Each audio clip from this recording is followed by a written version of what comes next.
Welcome back to another episode of 40 Facts About the 40K Universe. I am your host, Gershwan, and today we're going to be talking about Space Marines as we get into the Chaplains. If you're new to the channel, subscribe. We post Warhammer 40K lore videos every single day. If you have any suggestions, please comment down below. But with that said, let's get into 40 Facts on the Chaplains. A Chaplain is a specialized officer of the Adeptus Astartes and serves as the appointed spiritual leader of the Space Marine chapter. Chaplains are the warrior priests that minister to the spiritual well-beings of their fellow battle brothers, instilling in them the values and beliefs of the chapter, and promote the veneration, or in rare cases, the actual worship of the Emperor of mankind. In battle, chaplains are sinister and foreboding figures. The armor of a Space Marine chaplain is a daunting sight, adorned with icons of battle and death. Every aspect of a chaplain's garb serves as a reminder of morality's impermanent nature, and thus the significance of preserving the immortal soul. They often wear variant types of standard issue Mark 6, Mark 7, and even Mark 8 power armor. A chaplain can appear stylized and archaic in his power armor when compared to his fellow Astartes, which make him stand out and act as a focus for his brethren in battle. Some or all of the chaplain's power armor is usually painted in the traditional black. Chaplain novice usually wear standard Space Marine power armor. However, the helmets, right shoulder plates, and right arms of their armor are painted black rather than the chapter's formal colors. Once declared as a novice, the Space Marine's devotion needs no further advertisement. Chaplains also often wear or make use of one or more relics or pieces of war gear, which are worn or carried into battle. It is believed that something as trivial as a single gauntlet from the armor of a chapter hero passes on a little of the Primarch's fortitude and faith to the chaplain. A skull insignia usually adorns the right shoulder of a chaplain's power armor, and this is often displayed on both shoulder plates. A skull is a common symbol in the iconography of the imperial cult, and it is used to represent the sacrifice of the emperor in giving up his conscious life so that he might ascend to a new state of spiritual being in the immaterium through the use of the golden throne. It is a symbol of his willingness to suffer to protect humanity from the evils of chaos, xenos, and heretics. One of the most iconic elements of the chaplain's war gear is his skull helm, a stern visage that depicts the face of the Emperor Mordant, evoking the Emperor's wrath. These helmets may take many different forms and have been crafted by numerous Space Marine artificers across the galaxy. The chaplain's upper chest armor, or even the whole of the torso armor, may also be cast in the shape of a skull. Skull-shaped growing guards are also not unknown. An Astarte chaplain carries a deadly staff of office called the Crozius, which is used during chapter ceremonies. Many chaplains carry them into battle, a visible sign that battle is the highest ritual in the chapter's devotional calendar. The Crozius is usually adorned with the imperial aquila, or symbols that reinforce the chaplain's role, such as a winged skull or skulls. Some Crozius arcanums are shaped by the chapter's iconography, such as a smith's hammer or a dragon's head by the salamanders. Within the Crozius is a gravity generator that produces a powerful energy field capable of disrupting matter in the same manner as a power weapon. Chaplains are powerful warriors, and the blows struck with a Crozius arcanum can overwhelm nearly any defense. Chaplains are also often recipients of the treasured Rosarius, a symbolic gift from the ecclesiarchy to express spiritual unity in spite of deep differences in creed. This usually takes the form of an amulet worn around the neck. The Rosarius often bears the image of the imperial aquila and serves as the armor of the soul for the chaplain. The most common form of the Rosarius is a crux terminatus, richly embellished with gemstones and precious metals. Concealed inside it is the potent personal shield generator that symbolically bestows the blessed prayers of protection from the faithful for their champions to triumph in battle against evil. The position of a chaplain was created during the Great Crusade in the early 31st millennium by the edicts of the Council of Nicaea, an imperial conclave that was called on the world of Nicaea to determine whether the use of psychic powers represented a benefit or a grave danger to mankind and the newborn imperium of man. After the emperor rendered his decree absolute in regards to the use of psychers, the Space Marine legions were instructed to abolish their librarius division. The emperor had decreed that henceforth no legion was to employ psychers in battle, nor were they to continue their studies into the mysteries of psychic talents. Those legions who had librarians were instructed to reassign them to standard fighting units and to forbid the use of their abilities. First Lord of Terra, Malcador the Sigillite, leader of the Council of Terra, was not satisfied that all the legions would follow the Emperor's edict. Malcador knew that many of the Primarchs placed great value on their librarians and the power they could unleash on the battlefield. For some of the legions, the deployment of Psykers had become central to their strategies and tactics. He resolved to find a way to ensure these legions obeyed the Emperor and observed the Psyker band. His thoughts turned to Lorgar and the Wordbearer Legion. While the Emperor worked his secret labors in the palace's vaults, Malcador the Sigillite issued a new edict through the Council of Terra in the name of the Emperor. This was the Order of Observance, more commonly known as the Chaplin's Edict, and its inspiration was the Wordbearer's Legion. The Wordbearer's Primarch, Lorgar, had been raised on the cult world of Colis. Lorgar had introduced officer clerics to his legion. These warrior priests were named chaplains, and their role was to minister to the needs of the Space Marines and ensure that their faith in the Emperor was strong. Wordbearer chaplains had exalted the virtues and divinity of the Emperor of Mankind to every world that the 17th Legion brought into Imperial compliance. Though this was a violation of the secular imperial truth that ultimately resulted in the castigation of the 17th Legion at the world of Kur, setting them on the path to betray the Emperor. Nevertheless, Malcador ordered the other Space Marine Primarchs to appoint chaplains who would ensure the spiritual well-being of their legion and enforce the Psyker ban. These officers were to be picked from the Space Marines who were the most steadfast in their duties, and who demonstrated the strongest loyalty to their Primarch and the Emperor. Most of the Primarchs loyally followed the edict and began to appoint officers to the rank and duty of chaplain. Some did not. Lorgar was quite amused by the irony of the new edict. This legion had already secretly fallen to the ruinous power. Given the oddity of communication across the vastness of the galaxy, it would not have seemed unusual or suspicious to Malcador that none of the Primarchs had voiced their consent to the edict immediately. It was also certain that some of the Primarchs behaved deceitful, and while they assured him that they were doing as the Emperor had ordered, they were not. In time, with the outbreak of the Horus Heresy, their dishonesty became clear. The esteemed position of the chaplain would later change to become one of spiritual and moral leadership in the centuries after the Horus Heresy, as the Imperium's culture became increasingly centered on the worship of the Emperor. Black is the official color of the chaplain's power armor, both by tradition and as an outline in the Codex Astartes. However, over the millennia of the Age of the Imperium, Space Marine chapters often incorporate their own colors and insignia into the chaplain's armor, resulting in a wide variety of basic color schemes. Many of these changes come about as a result of a chaplain repairing his armor from the available resources while on a campaign. Some modifications are later adopted permanently for all the chaplains with a given chapter. Hybrid power armor schemes can also appear if the chaplain dons archaic power armor patterns kept by the chapter since the time of the Great Crusade or the Horus Heresy as a relic. Of course, apart from the organization they belong to, chaplains themselves have a long lifespan, so there is plenty of time for them to stamp their own personality into their armor. In battle, the chaplains are frequently found where the fighting is fiercest. They can be seen chanting the chapter's battle creeds, ministering to the fallen, and granting absolution to the dead. They are also Astartes, which means that they fight with as much savagery as any of their brothers, praising the Emperor through the destruction of his enemies.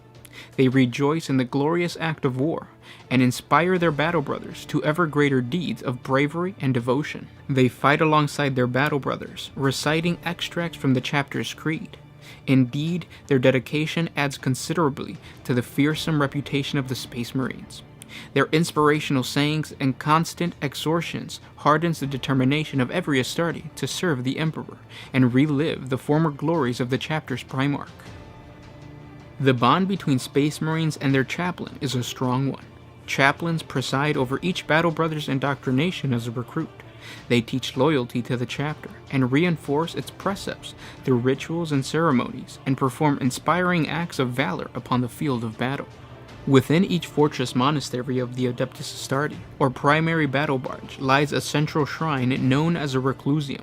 The reclusium is greatly revered as a sacred place for the chapter's Astartes, and contains precious relics drawn from the chapter's history, fragments of armor from the fallen champions of the chapter, blessed weaponry that had drunk deep of the blood of the heretic, the Xenos and the Demon in millennium past, and their captured banners and shattered icons of defeated foes. In the reclusium, the sonorous voice of the Battle Brothers are raised in honor of the Primarchs and the Emperor. Amongst these relics of the past glories, the chaplain resides on the sacred duty and the virtues of service to the greater glory of the Emperor. These ceremonies are carried out under the guidance of the chaplain with the rank of reclusiarch, and his superior, the Master of Sanctity, who is the spiritual head of the chapter. Only these two ranks of chaplain serve the spiritual needs of the entire chapter, as all other chaplains are attached to individual companies. Chaplains also teach that the time of prayer and worship is not only within the reclusium, but also the battlefield, where the roar of bolter is the loudest, and where the fires of righteous fury burn the brightest. Space Marines can exercise their most sacred duty and give praise to the Emperor with the slaughter of his enemies. The importance of faith in the Space Marines is further reinforced in the company's chapel. All 10 companies within each Codex Astartes compliant chapter have their own chapel where Battle Brothers can observe the rites of the chapter and those special to their own company. Here the worship is supervised by one of the reclusiarch's subordinate company chaplains. It is the chaplain, living and fighting alongside the Battle Brothers, who are responsible for the spiritual health of every Astarte in the company. Chaplains are drawn from the ranks of the chapter, although only Space Marines who have earned both merit and devout badges are considered for the chaplaincy. These awards may be displayed as actual badges, or for example, as diagonal stripes painted across the right shoulder plate. As a first step, a Space Marine is singled out to aid the chaplain of his company as a novice. Duties often involve little more than assisting the chaplain during company rituals, but deep studies of the liturgies under the chaplain's personal direction is also necessary. Should a chaplaincy fall vacant, the most advanced and promising of the novice are sent to the solitarium. This small cell is situated in a secluded part of the chapter's fortress monastery, and there the novice meditates and fasts for a time. He may be left there for up to a week, while his investiture by the reclusiarch and the Master of Sanctity is prepared. Then, in front of the whole chapter, he is formally given the symbol of office, and presented to the company who are now under his spiritual guidance. At this point, the new chaplain takes the name of his predecessor. When a chaplain is killed in battle, a formal ceremony often has to wait. The senior novice immediately dons the helmet and shoulder plate of the deceased chaplain. From that moment, he puts on the old chaplain's war gear. He has full authority as one of the chapter's spiritual leaders. He is formally invested as a new chaplain only when the battle is won and the dead are absolved. Chaplains of certain chapters have unique duties in addition to those laid out in the Codex Astartes. These are related to the chapter's background and individual traditions. In the Blood Angels chapter and its successors, chaplains are tasked with seeking out signs of the Black Rage and leading the various death companies into combat. A special class of Chaplain of the Dark Angels and their Unforgiven successor chapters are known as Interrogator Chaplains. It is their task of interrogating captured fallen angels and forcing them to repent for their sins against the Emperor before being killed. The Iron Hands have the Iron Fathers, officers who combine the duty of a chaplain, apothecary, and tech marine in a single role. The chaplains of the Space Wolves are known as Wolf Priests and serve a function that appears exactly the same as both the chaplain and the apothecary in the non-standard chapter's great companies. Each chapter officially follows the basic tenets of the orthodox imperial cult of the God Emperor of mankind, even as they maintain the older spiritual tradition of the Space Marines that holds that the Emperor was not truly divine, but an inspiration and example of everything that a human being could become if he or she achieved perfection. In many cases, the veneration of the Emperor by the Astartes long predates the birth of the imperial cult, as an official state religion of the Imperium in the 32nd millennium. The Astartes' view of the Emperor's divinity or lack thereof vary widely between chapters. Individual Astarte chapters have extended imperial cult standard creeds to include ceremonies and rituals which has relevance only to their own members. For example, a deep reverence for each chapter's founding Primarch is often equal in intensity to that held for the Emperor. This belief is widespread amongst the Adeptus Astartes, as is the practice of honoring the heroes of each chapter who fell in battle and upheld the honor and traditions of the Space Marines in a particular notable fashion. A chapter's collection of Primarch relics and war gears is entombed in the chapter's catacombs, placed upon seculars or hung in the reclusium of the Fortress Monastery or flagship battle barge. The chaplains of a chapter often display the imperial holy symbol known as a rosarius, which is taken as a sign of fellowship between the faith traditions of the Astartes and the orthodox teachings of the ecclesiarchy. The rosarius usually takes the form of a necklace or amulet in the shape of an imperial aquila, or the crux terminatus, often given as a gift to the chaplain of the Space Marine chapter by cardinals or other high-ranking priests of the Adeptus Ministorum. The rosarius is intended to represent the common faith of both the Space Marines and the members of the ecclesiarchy in the Emperor of Mankind. In truth, there is often a great deal of friction between the ecclesiarchy and the Adeptus Astarte, as the Astartes claim to be the direct descendants of the Emperor, and to have carried out his will from the moment of the Imperium's birth, while the ecclesiarchy is an imperial institution that only developed long after the Emperor had already been interned within the Golden Throne. The dislike is often mutual, but the current decentralized feudal structure of the Imperium makes the Astartes largely independent of any legal authority outside direct decrees made by the High Lords of Terra. Death Watch chaplains act in a similar role to those of other chapters by serving as spiritual leaders of battle brothers undertaking their vigil while on the Death Watch. However, the challenge facing a Death Watch chaplain are unique. The rigors of serving in the Death Watch can be sorely vexing for Space Marines accustomed to the rigid, ordered life of their own chapter. Long periods of isolation await them, only punctuated by chaotic, often desperate combat against widely diverse enemies. The need to work alongside battle brothers of other chapters in the Death Watch can be challenging in itself, particularly amongst those from chapters with long-running rivalries.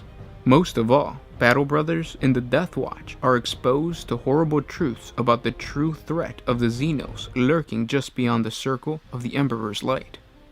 They will witness sights that can shake their faith in its very foundation, and yet often ask only to watch and report back on what they have seen. The corrosive poison of seeming impotence and frustration can drive Space Marines to insane acts of self-sacrifice in a hopeless effort to overcome star-spanning evils. A Death Watch chaplain must always stand ready to renew a battle brother's devotion when he falters, and to remind him of his duty and his vows when hope seems lost. On the most difficult missions, a Death Watch chaplain will lead his battle brothers personally to ensure that their fervor is directed toward a victory, even if it comes at the cost of sacrifice of the entire kill team. The fierce dedication of a chaplain to his own chapter usually makes them unsuitable to become Death Watch chaplains, although examples of such broad-minded individuals do exist. More typically, battle brothers find their calling through apprenticeship of an existing Death Watch chaplain who has noted their unfailing zeal in pursuit of the alien.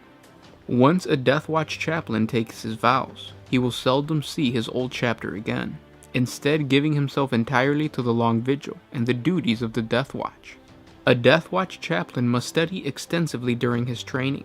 He must know the beliefs and values of 1,000 different chapters and their sometimes contradictory legends of the Primarchs by heart. A Death Watch chapter must become a dedicated scholar of the Primarchs and the chapter's histories, originating at the very dawn of the Imperium.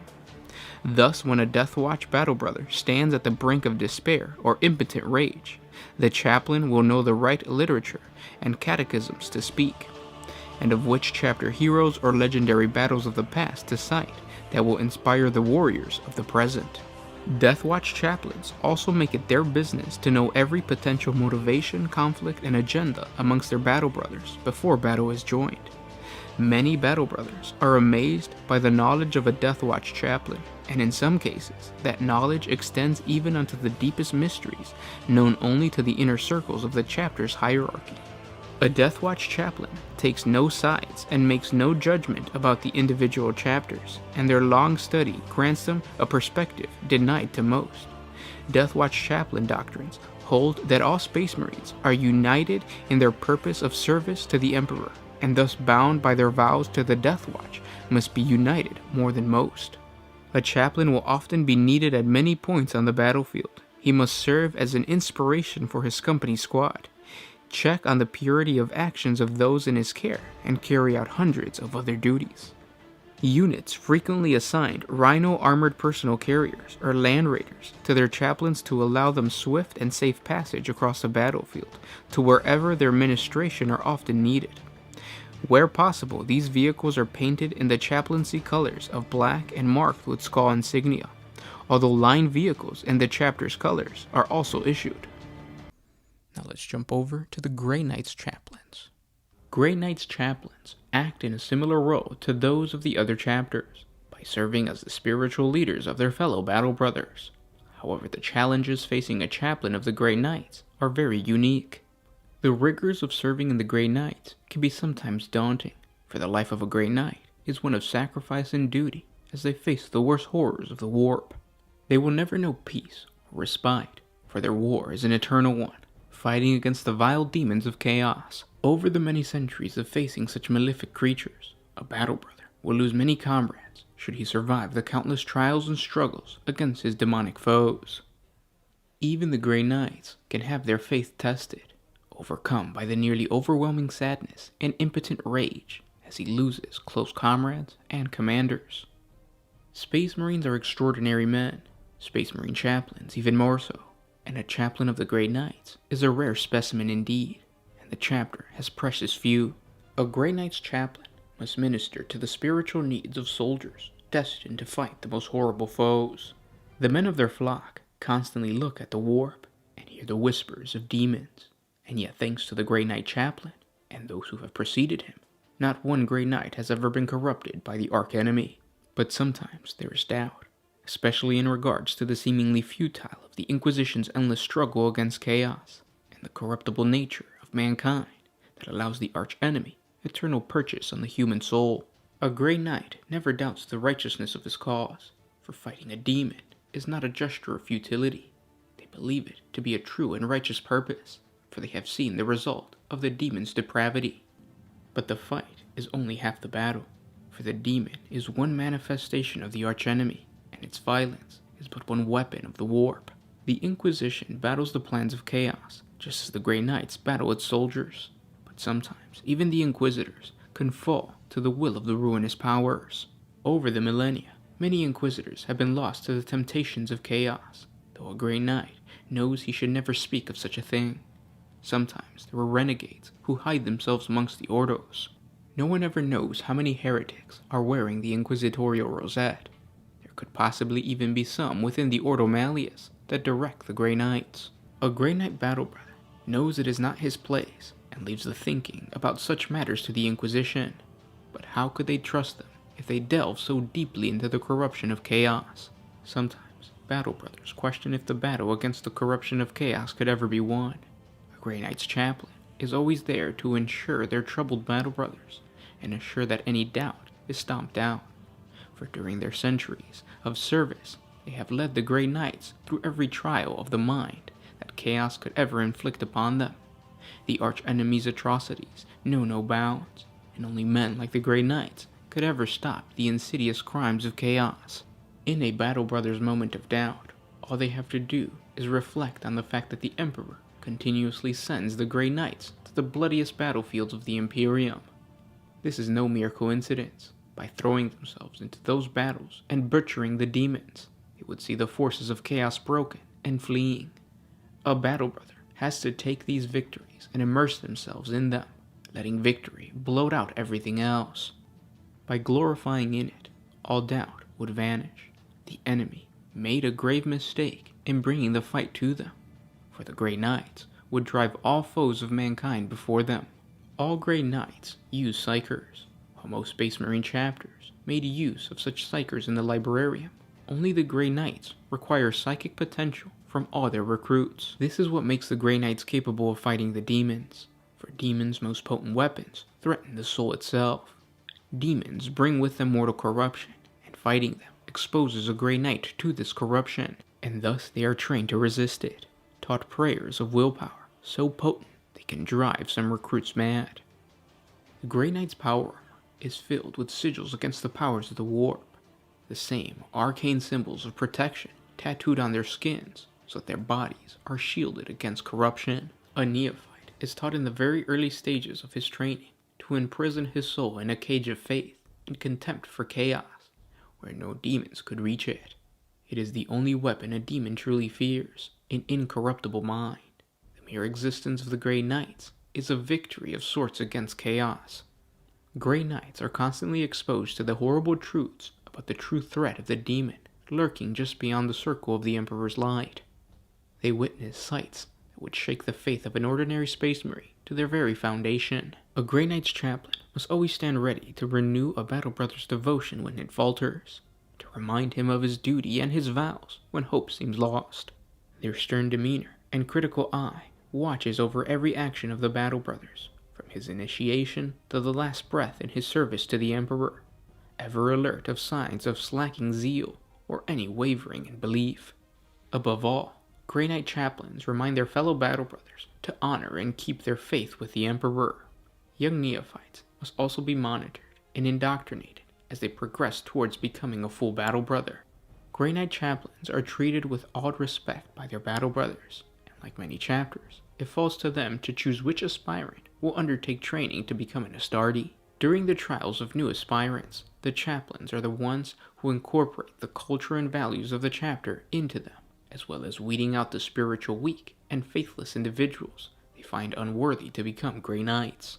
The development and guidance of such superhuman warriors is only entrusted to the wisest and fiercest members of the chapter, mighty heroes who have demonstrated their own enduring devotion and uncompromising zeal on countless occasions. Chaplains are renowned for their sense of duty and responsibility to their battle brothers, knowing that only through unshakable faith can a Space Marine stand firm against the darkness rampant across the galaxy and in every human heart. One of the most notable Grey Knight chaplains was Chaplain Duradin, a veteran Grey Knight that always wore an enormous suit of Terminator armor when seeing to the chapter's spiritual health. One arm was painted a glossy black to signify his office as chaplain, and the rest was the traditional gunmetal gray of the Grey Knights. Durandon wore the same pair of ornate lightning claws that had been passed down from chaplain to chaplain since the chapter's earliest days. Aside from his Crozius Arcanum, Chaplain Duradin always carried the Libra Demonica, an enduring symbol of the Grey Knight's devotion to his mission, and contained the cardinal tenets of lore gathered from the dark knowledge caged within the Segmentum Sanctorum's walls. Every Grey Knight carried a copy of the Libra Demonica in a ceramite case on his breastplate, but Durandon carried it in hand. These gnarled tomes contain the chapter's rites of battle and detail the traditional duties of every Grey Knight's rank. The books themselves are also potent psychic talismans in their own right, with pages illuminated in silver and bound to a spine carved from the high bone of a martyred Imperial saint. Now let's jump to the Space Wolves chaplains, known as Wolf Priests. A Wolf Priest is a specialized officer unique to the Space Wolf Space Marine chapter, a hybrid of the chaplain and apothecary roles found in the Codex Astartes compliant chapters. The Wolf Priest administers to the physical and mental well-being of the chapter's warrior, and also chooses the aspirants to the chapter from amongst the feral barbarian tribes of Fenris. The Wolf Priests are ubiquitous for their wolf skull helm, one of the most recognizable totems of the Wolf Priest office. These fearsome and grotesque artificer-made helms represent their connection with the cycle of life and death, the cycle that the Wolf Priest represents to the people of Fenris and the Space Wolves.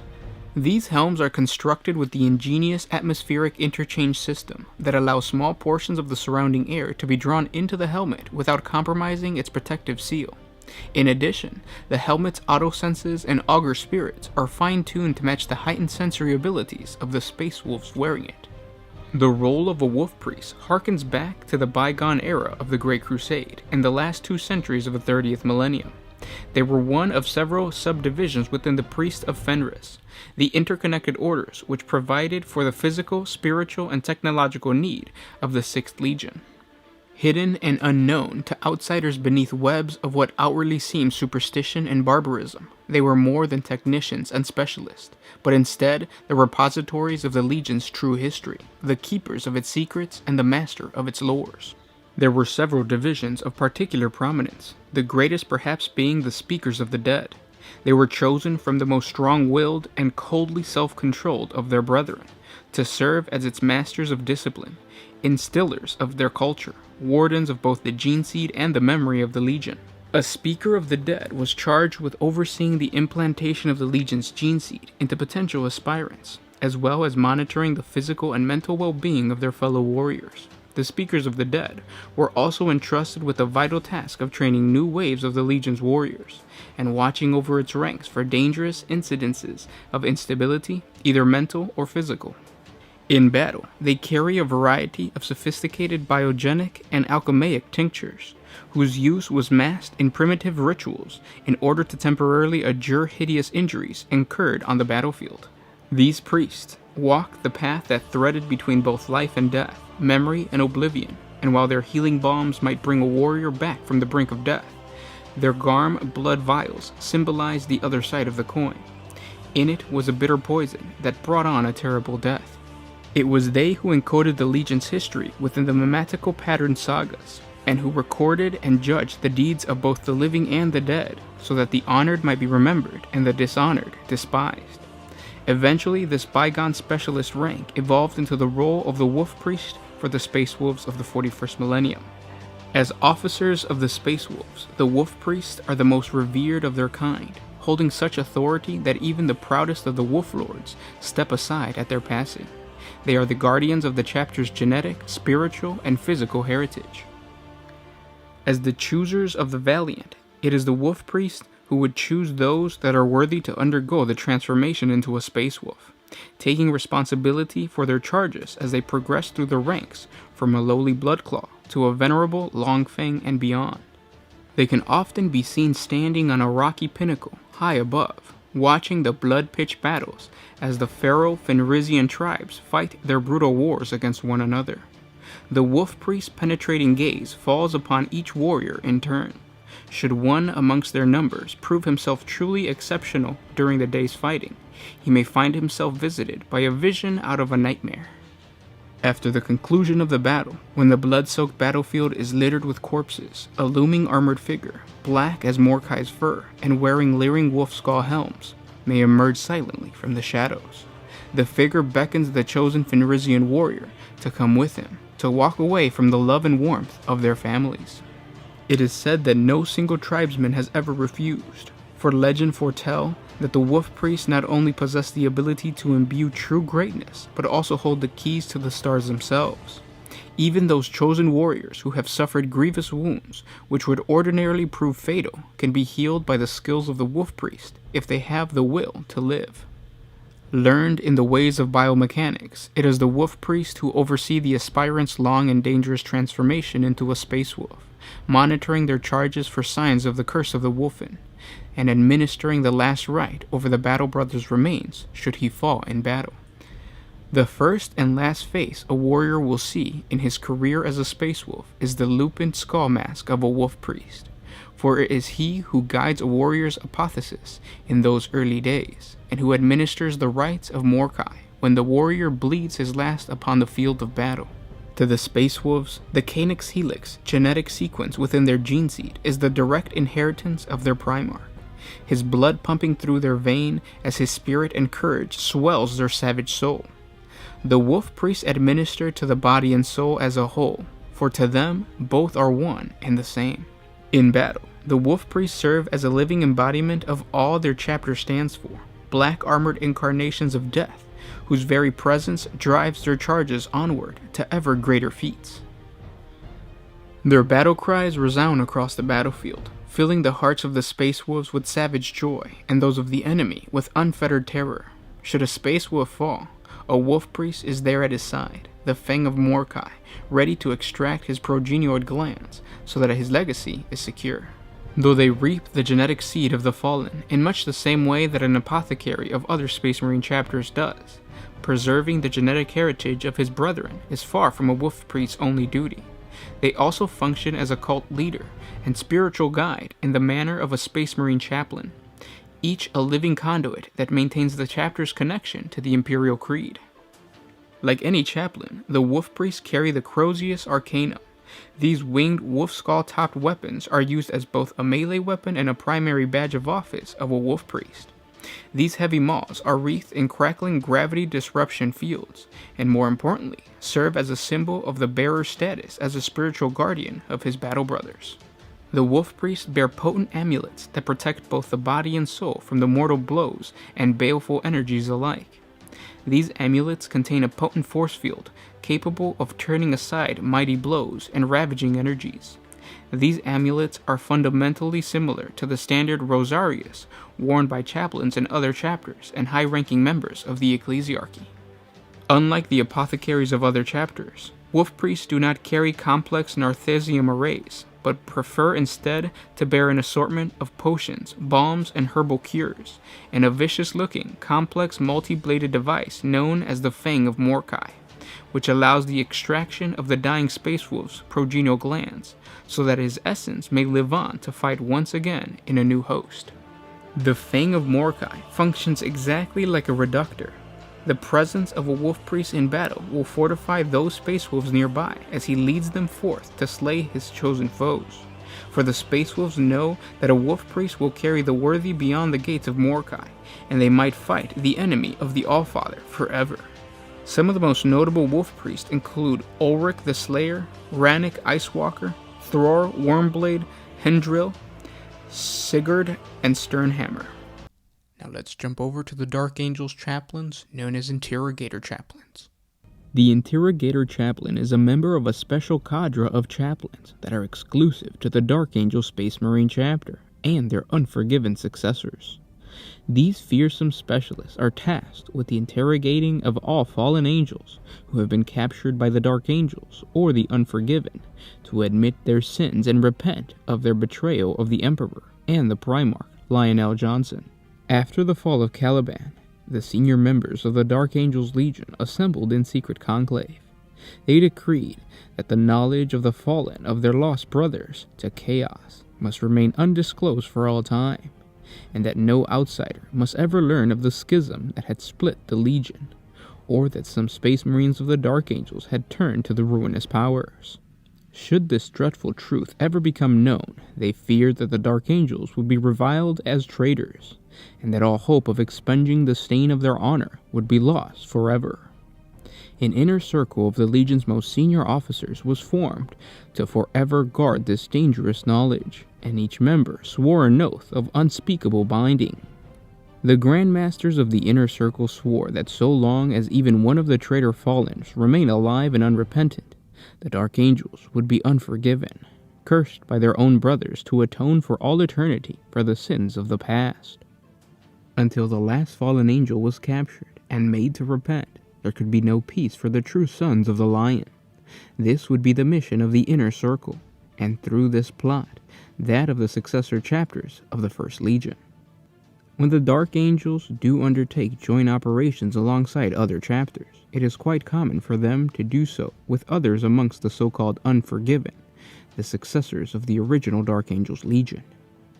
The successors of the Legion maintain specially close relations, their officers all being members of the Inner Circle. This mysterious body provides a ready-made command network that the Unforgiven chapters can utilize to great effect when coordinating their activities. There is no presumption that the leaders of the Dark Angels have any inherent superiority over those of any other Unforgiven chapter. Rather, the leaders work together closely, and if needed, elect one of their numbers as nominal commander for the duration of the campaign. In one matter, however, the officers of the Dark Angels have superiority over those of the other Unforgiven chapters: the hunt for the fallen. When hunting those turncoat Dark Angels who escaped the fall of Caliban, the Unforgiven operate under the auspice of the highest ranked member of the Inner Circle, and the very highest of these is the Supreme Grand Master, Arzriel himself. the chapter master of the Dark Angels. Through the plot of the Unforgiven's inner circle, its members are eternally vigilant, never resting in the hunt for the fallen. Even though knowledge of the fallen is withheld from the majority of their brethren, the result of post-battle debriefings and psych-induced stress purges are fed back to the inner circle, and any sign of the presence of the fallen angels analyzed. In addition, the Dark Angels chaplains are permanently attached to a company, and this allows them to hear the confessions of their brothers and to keep a close watch for signs of the fallen. When such traces are discovered, the inner circles move without hesitation, redeploying unforgiven forces wherever they happen to be and retasking them with their new target. In most cases, it is the Raven Wing that locates such activity and the Death Wing that delivers the killing blow. But on occasions, entire Dark Angel strike forces have been recalled from campaigns and committed to engage an enemy that only the highest ranks of its officers have any true knowledge about. The Space Marine Legions were created long before the deployment of the Imperial Creed and the dominion of the Adeptus Ministorum in the 32nd millennia. As a result, every Space Marine chapter has its own cultural practices and its own attended priests. These spiritual leaders of the Space Marines are known as chaplains, and for over 10,000 standard years they have led the holy rites of their chapter. The Dark Angels chaplains are the keepers of the Reclusium, the central shrine within the rock. They emerge to preside over ancient ceremonies, inducting neophytes into the chapter with rites of initiation, stealing the hearts and mind of recruits and veterans alike with the vows of intolerance, and leading all through prayers of dedication to battle, Primarch, and the Emperor. A chaplain instills strict discipline in his brothers, armoring them with thorough tenets and catechisms. The Dark Angels are inducted with rituals, and it is the chaplain's role to screen his brethren, watching for even the smallest failing in humility or mental fortitude. Chaplains are daunting figures, for their jet black livery is adorned with icons of battle and mysterious tokens of ritual. Their skull helms at once evoke the stern image of the immortal emperor and the grim promise of death. In the midst of battle, a chaplain is truly in his element, preaching the righteous work of warfare, chanting litanies of battle, and punctuating his sermons with deadly strikes from his blazing Cronius Arcanum. If a Dark Angel's chaplain can prove himself through years of heroic service, he might be found worthy of acceptance into the chapter's inner circle.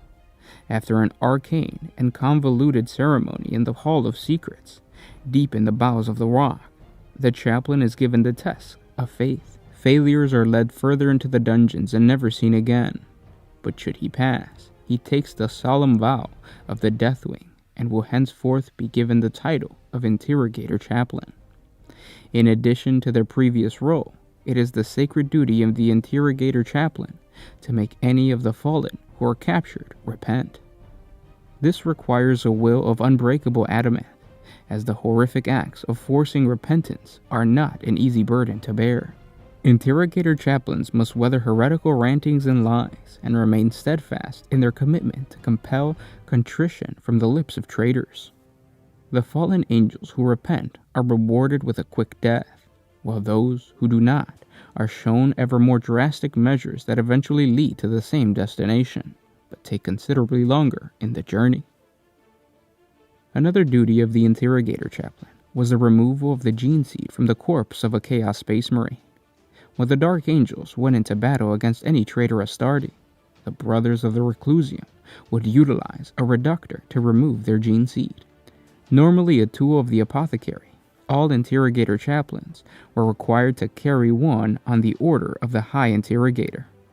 The fickle nature of alliances among the hordes of chaos meant that any of the fallen could have thrown in their lot with any of the countless warbands and armies that blighted the Imperium. Removing their gene seed of any enemy space marine and taking it for testing on the rock was the only way to be certain that another name could not be struck from the roster of Caliban. For every fallen that is brought to repentance, an Interrogator Chaplain may add a single black pearl to his rosarius. The legendary Master Malakia, who served for more than 300 standard years, managed to gain 10 black pearls, making him one of the chapter's most successful Interrogator Chaplains in its history. To this day, no other Interrogator Chaplain has been able to equal his achievement. The Black Pearls themselves can be found on the planet of Malmar, a watery death world on the edge of the Eye of Terror. Upon promotion to his role, each Interrogator Chaplain must travel to Malmar to retrieve one of these treasures to be stored within the Rock's Reclusium, in the hope that one day it will be returned. It is said that on the dreaded planet, one must face its own temptations, a test of will that makes facing the threat of the fierce predators who inhabit the world easy by comparison. And those were 40 facts on the Chaplains of the Space Marines. I hope you guys enjoyed this video. If you did, share it with your friends, and thank our patrons on Patreon. It's because of them that we can do this. Link in the description if you guys want to support us. But with that said, I'll talk to you tomorrow. This is Gershwan with One Mind Syndicate signing out.